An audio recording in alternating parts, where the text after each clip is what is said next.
Bismillahirrahmanirrahim. Assalamualaikum warahmatullahi wabarakatuh. Alhamdulillahi rabbil alamin. Wassalatu wassalamu ala rasulillahil karim, nabiyyina Muhammadinil amin, sayyidina wa maulana rahmatan lil alamin, wa ala alihi wa sahbihi wa dhurriyyatihi wa ummatihi ila yaumiddin. Amma ba'd. فيا أحباب الله وأحباب رسوله صلى الله عليه وسلم أوصي نفسي وإياكم بتقوى الله فقد فاز المتقون فلا تموتن إلا وأنتم مسلمون. فقال تعالى يا أيها الذين آمنوا اتقوا الله حق تقاته ولا تموتن إلا وأنتم مسلمون.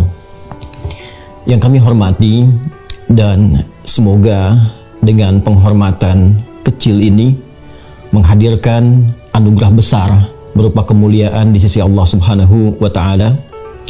Pertama, kepada para ulama, masyayikh, habaib, asatidzah yang terhubung melalui kajian peringatan Isra Mi'raj 1443 Hijrah ini.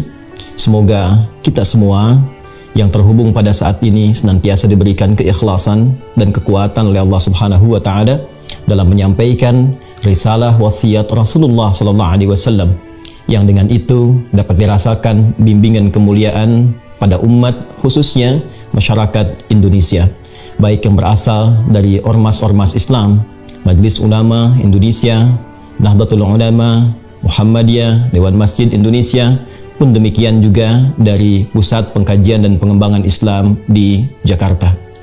Hadirin sekalian, Bapak Ibu yang kami muliakan, ada 3 poin penting terkait dengan peristiwa Isra dan Mi'raj, yang ketiganya menjadi catatan krusial yang bahkan didokumentasikan oleh para ulama, dari ulama klasik sampai dengan yang kontemporer. Bahkan seorang mufassir besar kenamaan asal Mesir yang sangat populer dikenal dengan Syekh Muhammad Mutawalli Asy-Sya'rawi, bukan hanya dalam kitab sirah yang beliau hadirkan, As-Sirah An-Nabawiyah, tapi bahkan menuliskan satu kitab khusus untuk bisa menampilkan 3 poin penting ini terkait dengan peristiwa Isra dan Mi'raj. Bukan hanya ulama tafsir, bahkan kita akan dapati para pakar hadis pun tidak ketinggalan, bukan hanya menghadirkan hadis-hadis sahih yang tercantum dalam Sahih Al-Bukhari, Sahih Muslim, bahkan Al-Imam At-Tabrani bukan hanya dalam kitab Al-Mu'jam Al-Kabirnya, tapi dalam kitab Ad-Du'a mendokumentasikan bagian-bagian penting dari perjalanan peristiwa Isra Mi'raj ini, yang diharapkan menjadi panduan berkehidupan bagi seluruh kita umat Islam khususnya, atau bahkan inspirasi bagi manusia pada umumnya, bagaimana menghadapi situasi-situasi krusial dalam kehidupan, bagaimana cara mendekat kepada Allah Subhanahu wa taala, dan bagian terakhir berinteraksi secara utuh dan paripurna dalam berkehidupan sampai kembali kepada Allah Subhanahu wa taala. 3 bagian ini yang kita akan coba batasi dalam tausiah singkat di kesempatan kali ini, dan semoga Allah memberikan kemudahan dalam menyampaikan, memahami, dan mengamalkan apa yang telah kita pelajari nanti. Para hadirin sekalian, dan mohon izin kepada para ulama, tidak bermaksud untuk menggurui, namun menghadirkan kembali apa yang guru-guru telah kita ajarkan kepada kita semua. Peristiwa Isra Mi'raj bagian pertama diawali pada tahun ke-10 dari kenabian Rasulullah sallallahu alaihi wasallam, bukan ke-10 Hijrah, tapi 10 kenabian dari Rasulullah sallallahu alaihi wasallam saat dilantik menjadi nabi dan rasul. Diawali di bulan Ramadan saat wafatnya Sayyidah Khadijah radhiyallahu taala anha. Pun demikian wafatnya paman Nabi tercinta Abu Talib. Wafat paman dan istri tercinta ini yang sejatinya sudah dipahami dan diketahui oleh kita semua bahwa keduanya adalah tameng terdekat Rasulullah SAW dalam berdakwah. Bagaimana ketika Nabi menghadapi berbagai tantangan yang ada di masyarakat Mekah pada umumnya di masa itu, Fatrah Makkiyah, maka pamannya Abu Talib adalah orang pertama yang maju membela Nabi, yang datang untuk memberikan penjelasan-penjelasan yang melindungi keadaan Rasulullah SAW, baik dakwahnya pun demikian keadaan fisik Nabi yang dimungkinkan tersakiti pada masa itu. Bila pun ada kesulitan di luar ketika menyampaikan risalah, maka pulang ke rumah. Di rumah pun Nabi SAW mendapatkan pencerahan, perlindungan yang menenteramkan, rasa kasih yang mendamaikan. Bukan hanya dari keadaan di luar yang mendapatkan, boleh jadi intimidasi, serangan-serangan, persekusi, tapi bahkan tatkala mendapati awal perjumpaan dengan malaikat Jibril alaihi salam saat menerima puncak wahyu itu, maka Sayyidah Khadijah adalah sosok yang paling menenangkan, yang paling mendamaikan, yang paling menguatkan. Jadi di luar ketika Nabi mendapatkan gangguan, ada tameng dari pamannya Abu Talib, dan di dalam rumah ketika membawa kegelisahan, ada pendamai yang menenteramkan, yang berwujud sosok istri yang paling dicintai, yaitu Sayyidah Khadijah radhiyallahu ta'ala anha. Di waktu yang bersamaan, tahun ke-10 Hijrah itu, keduanya wafat di tahun yang sama, kembali kepada Allah Subhanahu wa ta'ala. Nabi SAW tentu diliputi oleh rasa kesedihan yang mendalam, rasa duka yang sangat luar biasa, sampai para sejarawan sepakat menjadikan tahun ini sebagai tahun kesedihan dalam sejarah Islam, dinawai dengan Amul Huzni. Dalam keadaan demikian, maka Nabi menghadapi satu realita. Di luar yang tadinya ada pembela, ada perisai, ketika hilang perisai itu, maka cacian, intimidasi, persekusi dirasakan langsung oleh Nabi SAW tanpa sekat dalam menyampaikan risalah dakwah itu. Pulang ke rumah pun, yang biasanya ada yang menenteramkan, yang memberikan kedamaian, yang memberikan kekuatan dengan kata-kata yang meneduhkan itu, sekarang tidak didapati lagi. Maka Nabi melihat ada peluang harapan di suku terhormat di luar wilayah Mekah Al-Mukarramah, sekitar 100 km. Beliau mencoba untuk menempuh perjalanan ke satu wilayah yang dikenal dengan nama Taif, masuk wilayah Hijaz. Mekah, Al-Madinah 400 kilo jaraknya dari Mekah, kemudian Taif 100 km jaraknya dari kota Mekah Al-Mukarramah. Beliau berharap ada satu suku yang terhormat bernama Bani Thaqif, yang diharapkan bila di Mekah ditolak, maka penduduk Taif khususnya dari Bani Thaqif bisa menerima dakwah Rasulullah SAW, bisa menjadi penopang, pemberi kekuatan, pemberi perlindungan dari risalah dakwah yang tengah beliau jalankan. Lalu diajaklah kemudian menyertai anak angkat beliau pada masa itu, yaitu Zaid bin Harithah, untuk menemani risalah dakwah Nabi SAW keluar sementara waktu dari Mekah, menghindari konflik sosial yang bahkan serangan-serangan muncul pada masa itu, dan berangkatlah berjalan kaki.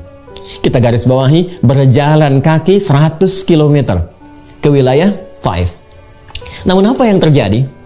Ternyata Masya Allah, ketika sampai di Taif, harapan yang membumbung tinggi itu, yang diharapkan dakwah bisa disambut dengan ketenangan, kenyamanan, penerimaan yang baik, tapi ternyata asa yang dihadirkan tidak sesuai dengan kenyataan yang dihadapi, realita yang muncul.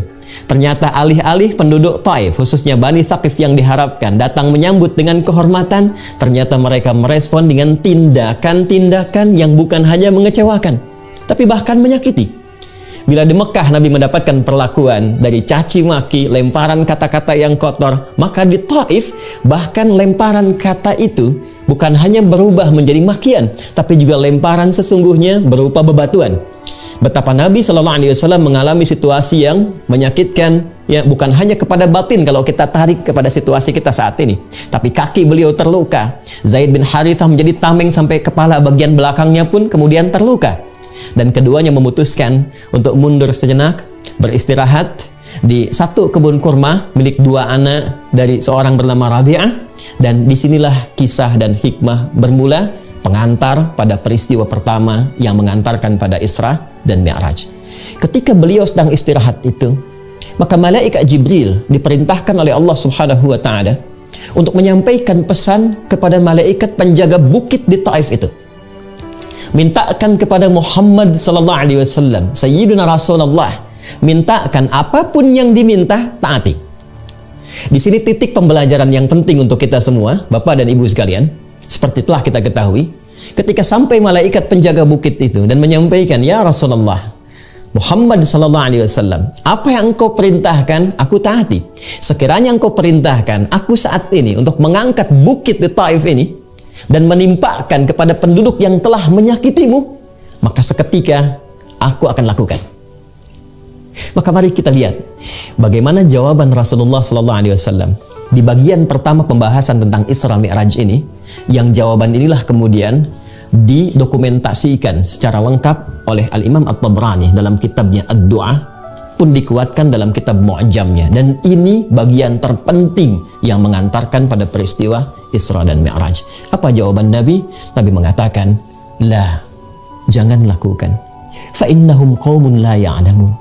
Boleh jadi mereka menghadirkan respon yang menyakiti itu, yang melukai itu, bukan karena diniatkan untuk sengaja melukai, bukan karena diniatkan untuk sengaja menyakiti, namun mereka melakukannya karena boleh jadi mereka belum tahu saja hakikat tentang sesuatu. Mereka belum tahu tentang manfaat agama ini. Maka aku berharap esok lusa ada keturunan-keturunan di Bani Thaqif, ada keturunan-keturunan di Taif ini yang kelak akan beriman pada risalah Muhammad sallallahu alaihi wasallam. Lantas seketika beliau berdoa dan perhatikan permohonannya kepada Allah Subhanahu wa taala.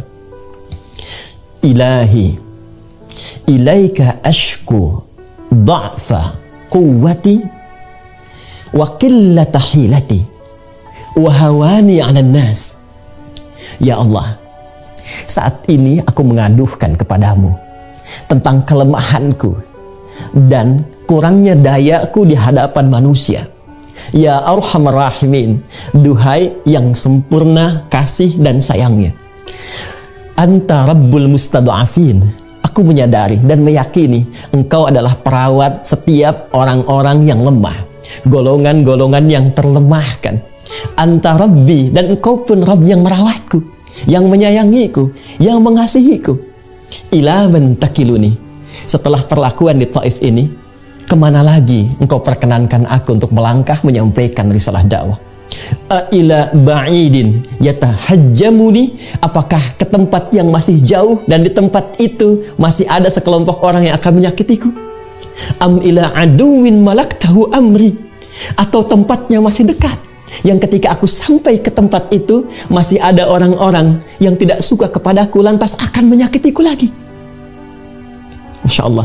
Malam takun bika alayya ghadabun fala uballi.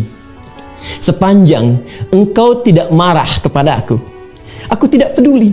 Engkau sampaikan aku ke tempat yang jauh dan berpotensi menyakiti aku, atau tempatnya masih dekat dan berpotensi aku disakiti kembali, berpotensi aku dimusuhi kembali, aku menerima ya Allah. Yang penting Engkau tidak marah kepadaku. Walakinna rahmatan liya ausa. Dan aku yakin sungguh kasih-Mu kepadaku lebih luas dibandingkan dengan perlakuan-perlakuan yang menyakitkan itu. Ilahi, ya Allah, aku bersandar kepadamu sepenuhnya. Aku bersandar kepadamu sepenuhnya. Malam tunzil ilayya ghadabak wa la yahilla alayya sakhatuk. Sepanjang Engkau tidak turunkan kemarahan-Mu kepadaku, atau tidak hadir murka-Mu kepadaku ya Allah, maka aku bertawakal kepadamu. Ilaikal utbah hatta tarda, la haula wa la quwwata illa bik. Ya Allah, aku bertawakal sepenuhnya kepadamu mengharapkan ridha-Mu, dan sungguh segala daya, upaya dan kekuatan semua aku kembalikan kepadamu. Hadirin sekalian, jawaban inilah yang kelak kemudian menggentarkan Arasy dan menghadirkan undangan spesial dari Allah Subhanahu wa taala untuk menunaikan peristiwa Isra dan Mi'raj yang kini kita peringati. Apa bagian pertama hikmah yang bisa kita ambil dari fase yang telah diuraikan tadi? Para ulama kemudian memberikan jabaran-jabaran yang sangat penting dan pokok-pokok pedoman kita dalam berinteraksi berkehidupan. Para ulama kita mengajarkan dari peristiwa yang pertama ini, seakan Allah ingin memberikan 3 hal penting. Yang pertama, setiap pekerjaan baik, risalah-risalah kebaikan yang memperbaiki, islah, yang menghadirkan kemajuan, yang menghadirkan kemuliaan-kemuliaan, baik di tatanan masyarakat secara sosial, baik itu secara individu, di keluarga, atau lebih luas lagi, setiap itu semua pasti akan berhadapan dengan ujian-ujian yang tantangan-tantangan yang menguji kesungguhan kita dalam menghadirkan perbaikan itu. Jadi bagian pertama, peristiwa ini mengajarkan kepada kita mesti disadari